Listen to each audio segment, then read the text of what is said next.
we have the energy market, where we have what was meant to be a backstop tariff for vulnerable customers that is now 60% of the population are on it, the energy price cap.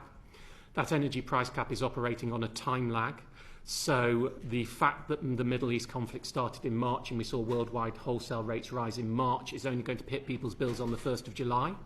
It will continue to hit people's bills in October and possibly next January. At the same time, fixes are getting cheaper. So you have a duality of market, one that's based on a 5-month time lag and one that's based on instantaneous wholesale prices. Vulnerable people can't and don't take advantage of the potential to fix right now. People who are on prepayment meters, there is no competition. So Ofgem rightly has made prepayment cheaper for those who are on price caps. It is now the cheapest way to pay. I think that was a good move.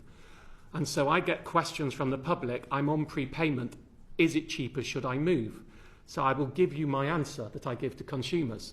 If you're going to stay on the price cap, you are better to stay on prepayment. If you can move off the price cap and you're able to engage in the market, there is a whole wealth of competition on direct debit that does not exist on prepayment. So those on direct debit who are willing to switch will pay materially, currently 17% more than those people who are on prepayment meters, even though prepayment meter is cheaper on the price cap. And the length of time it has taken me to explain that to you is an example of the complexity. If we look at mobile and broadband, which I hope you got the report we put out today, we had Ofcom regulation to bring in transparency 2 years ago on the back of above inflation price hikes, that in our examination of 47,000 tariffs shows 75% of people are paying more because of what Ofcom has done than they would have done otherwise. And 99% of people are paying more than if we'd done, and if you'll forgive the phrase, the bleeding obvious and simply said you cannot raise prices mid-contract above inflation. The obvious solution. Why we don't do the obvious is not obvious, because it's pretty obvious that's what we should have done. If we go for water, I mean, water is a really interesting industry, one with which has competition, no. Privatisation, yes. And the worry is that we have the worst of both worlds when we come to that particular market. And we take the social tariff. I do not understand why the government did not universalise the social tariff. I mean, I take my job, I always look at, and I use this as an example, my job, mass communication. How do you communicate? How do I, on my television show, explain a social tariff?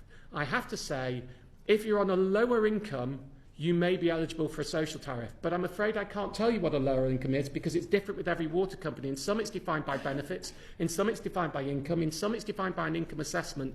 So basically my really rough rule of thumb, and I mean, why am I giving a rough rule of thumb, is if you earn under about £26,000, check out if you can get a social tariff.